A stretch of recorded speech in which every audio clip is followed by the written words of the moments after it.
انجیر اور زیتون میں کوئی خاص چیز ہے جس کی اللہ نے قرآن میں قسم اٹھائی ہے؟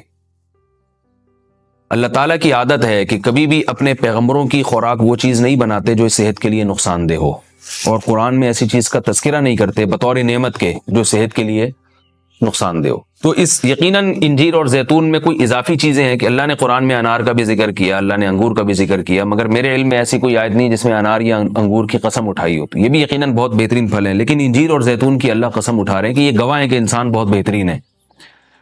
تو اس سے ایک تو پتہ یہ چلتا ہے کہ ہمیں انجیر اور زیتون کو اپنی خوراک میں شامل کرنا چاہیے۔ آج کل کیا کھایا جا رہا ہے؟ چائے پی جا رہی ہے، گٹکے کھا رہے ہیں لوگ، پان کھا رہے ہیں، الٹی الٹی چیزیں، بازار سے بنی ہوئی چیزیں، دودھ پیک خرید کے پی رہے ہیں جس کے دودھ ہونے پہ ہی شبہ ہے کہ پتہ نہیں یہ دودھ ہے بھی یا نہیں، اور ایک سوچی سمجھی سازش کے تحت بازاری چیزوں کو پروموٹ کیا جا رہا ہے، اس پہ اشتہار بازی پہ خرچہ کیا جا رہا ہے، ڈاکٹروں کو باقاعدہ خریدا جاتا ہے اور وہ جعلی چیزوں کے فضائل لوگوں کو سناتے ہیں۔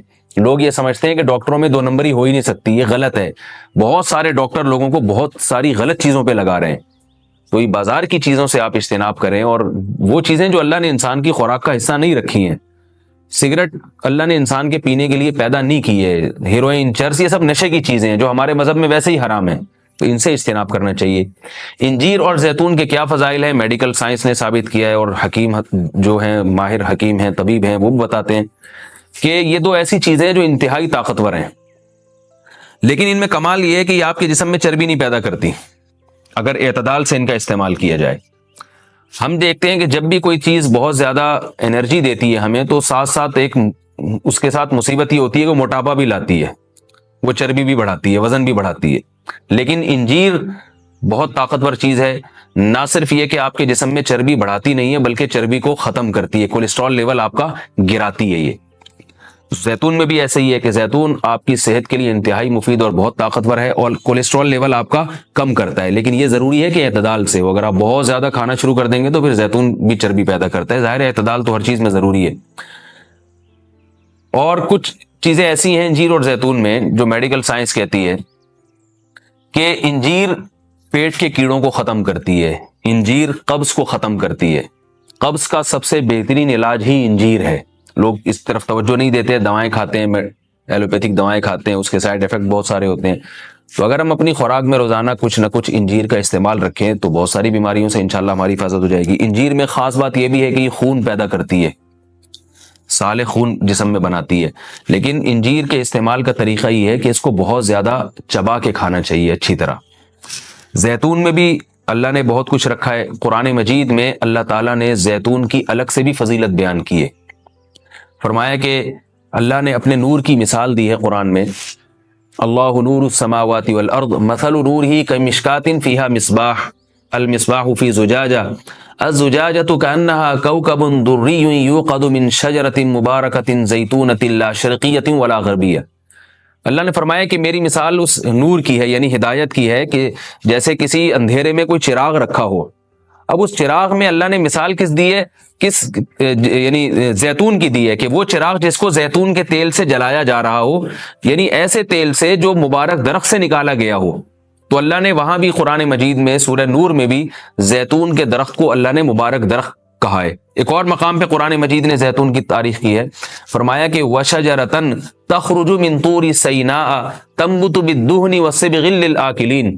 اللہ وہ ذات ہے جس نے ایسا درخت پیدا کیا جو طور سینا میں پیدا ہوتا ہے، یعنی کوہ طور میں پیدا ہوتا ہے وہ درخت، اور تنبت بالدہن جو تیل لے کر پیدا ہوتا ہے، اور صبغ للآکلین کھانے والوں کے لیے سالن کا کام دیتا ہے، یعنی لوگ روٹی اس تیل سے لگا کے کھاتے ہیں، سالن کا کام دیتا ہے وہ۔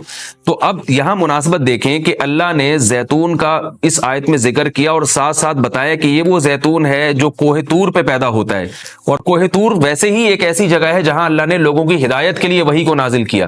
تو پتہ یہ چلا کہ زیتون میں جہاں جسمانی فوائد ہیں وہاں کچھ روحانی فوائد بھی ہیں، کیونکہ اللہ نے اس کو مقدس جگہ پہ پیدا کیا ہے، اور وہاں کا تذکرہ اللہ نے کوہ طور کا تذکرہ اس کے ساتھ ساتھ کیا ہے۔ اور اس آیت میں بھی ایسا ہی ہے، جہاں اللہ نے زیتون کا ذکر کیا آگے فوراً وطور سینا کوہ طور کی اللہ نے قسم اٹھائی ہے۔ تو اس سے پتہ چلتا ہے کہ زیتون میں جہاں جسمانی فوائد ہیں، کچھ روحانی فوائد بھی ہیں۔ روحانی کا مطلب یہ ہے کہ اس کے کھانے سے عین ممکن ہے کہ آپ کی کچھ روحانی ترقی بھی ہو، شاید اللہ کی محبت میں اضافہ ہو، گناہوں سے نفرت پیدا ہو، یا اس کے سے جسم میں کوئی ایسی تبدیلی آ۔ میں کوئی یقینی بات نہیں کر رہا، لیکن قرآن میں اس طرف اشارہ ملتا ہے۔ اس سے ہمیں کیا پتہ چلتا ہے کہ یہ جو ہم مختلف قسم کے کوکنگ آئل استعمال کر رہے ہیں، ان سے آہستہ آہستہ اپنی جان چھڑانی چاہیے اور نیچرل چیزوں پہ آنا چاہیے۔ ایک آپ کو میں ایک تحقیق یہ بھی بتاتا ہوں کہ میڈیکل سائنس یہ کہتی ہے کہ یہ جو کولیسٹرول ہے نا اور جو چربی ہے، یہ دیسی گھی سے نہیں پیدا ہوتی۔ یہ ہم جو آرٹیفیشل آئل استعمال کر رہے ہیں، جن میں پتہ نہیں کیا کیا ملایا جاتا ہے، اس سے نقصان ہوتا ہے، جبکہ لوگ دیسی گھی سے اجتناب کرتے ہیں۔ اگرچہ بھی میرا موضوع دیسی گھی نہیں ہے، میں صرف یہ بتانے کے لیے کہ جو قدرتی چیزیں ہیں وہ آپ کی صحت کے لیے نقصان دہ نہیں ہیں۔ آپ کھانے میں اگر زیتون نہیں استعمال کر سکتے تو دیسی گھی استعمال کرنا شروع کر دیں، تو انشاءاللہ اس سے بھی جو بہت ساری بیماریاں ہارٹ کی اور بلڈ پریشر کی اور پتہ نہیں کیا کیا بیماریاں پیدا ہو رہی ہیں، اس میں بھی انشاءاللہ کمی آئے گی۔ اور یہ بھی ہمیں اس آیت سے سبق ملتا ہے کہ آپ قرآن مجید کا معجزہ دیکھیں۔ ابھی چند دن پہلے کسی حکیم کے توسط سے مجھے پتہ چلا، انہوں نے مجھے بتایا کہ میں نے پوچھا کہ بھئی انجیر اور زیتون، انجیر کھانے کا سب سے بہترین طریقہ کیا ہے؟ تو ان حکیم صاحب نے بتایا کہ آپ انجیر کو زیتون میں ڈبو کے استعمال کریں، یعنی انجیر کے ٹکڑے کریں اور 2-3 چمچے زیتون کپ میں ڈالیں اور اس میں انجیر کے ٹکڑے کر کے ڈبو دیں آپ اس میں، اور رات کو آپ ڈبو دیں اور صبح اس کو استعمال کر لیں، وہ زیتون بھی کھا لیں ساتھ میں۔ تو اس وقت میرا ذہن اس طرف نہیں گیا۔ آج جب میں یہ اس آیت کا درس دے رہا تھا تو مجھے خیال آیا کہ یہ تو اللہ نے خود قرآن میں دونوں کا ساتھ ذکر کیا ہے۔ حکیم تو آج کہہ رہے ہیں 1400 سال کے بعد کہ ان دونوں کا ملاپ بہت بہترین ہے صحت کے لیے، تو قرآن میں اللہ نے کیسے دونوں کا ساتھ ساتھ تذکرہ کیا ہے؟ تو یہ عجیب اتفاق ہے، اور بلکہ قرآن کی بلاغت ہے اور قرآن کا ایک قسم کا معجزہ ہے کہ آج بہت ساری چیزیں جن کی تحقیق ہو رہی ہیں وہ قرآن میں اللہ تعالیٰ نے ان کے اشارے پہلے سے دے دیے ہیں۔ انجیر اگر آپ زیتون میں ڈبو کے استعمال کرتے ہیں تو اس کے کیا فوائد ہیں؟ ایک فائدہ تو یہ ہے کہ انجیر کو چبانا آسان ہو جاتا ہے، ورنہ انجیر بہت سخت چیز ہوتی ہے، اس کا چبانا آپ کے لیے مشکل ہے۔ جب آپ اس کو زیتون میں ڈبو دیں گے، آپ صبح جب کھائیں گے تو آپ کو پتہ چلے گا کہ وہ نرم ہو گئی ہے، اس کا کھانا آسان ہے۔ اور دوسرا فائدہ یہ ہے کہ اس سے زیتون کا کھانا بھی آسان ہو جاتا ہے۔ آپ اگر زیتون ویسے ہی چمچہ بھر کے پئیں گے تو جو لوگ زیتون کے عادی نہیں ہیں ان کے لیے مشکل ہے اس طرح سے پینا، وہ ٹیسٹ گین ہوتے ہوتے کافی ٹائم لگتا ہے۔ جب آپ انجیر کو زیتون میں ڈبو دیں گے تو کیا ہوگا کہ وہ کافی حد تک تیل جو ہے وہ انجیر اس کا جذب کر لے گا، پھر جب آپ استعمال کریں گے تو وہ تیل کا استعمال بھی ہوگا، مگر وہ تیل کی ایک خاص قسم کی جو ایک مہک ہوتی ہے جس سے بعض لوگ جس کو پسند نہیں کرتے، تو اس مہک سے بھی آپ کی جان چھوٹ جائے گی اور آپ وہ آسانی سے کھا سکیں گے۔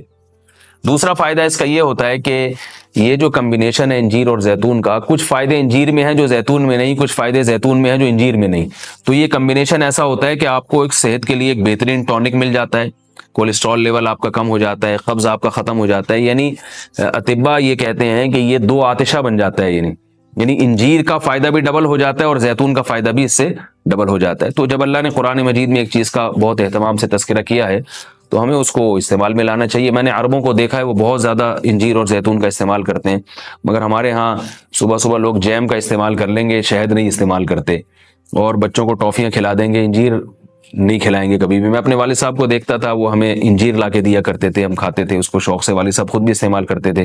تو والدین کو چاہیے کہ بچوں کو ان چیزوں پہ ڈالیں، میٹھا کھانے کا بچوں کو شوق ہوتا ہے تو آپ ٹافی یا چاکلیٹ کے بجائے آپ ان کو انجیر کھلا دیں، آپ ان کو کوئی ایسے پھل فروٹ کھلا دیں، شہد کھلا دیں، تو ان چیزوں پہ لانا چاہیے، کیونکہ اللہ تعالیٰ نے صحت کی حفاظت کا بھی ہمیں حکم دیا ہے، قرآن و سنت میں اس کا بہت تاکید سے حکم ہے۔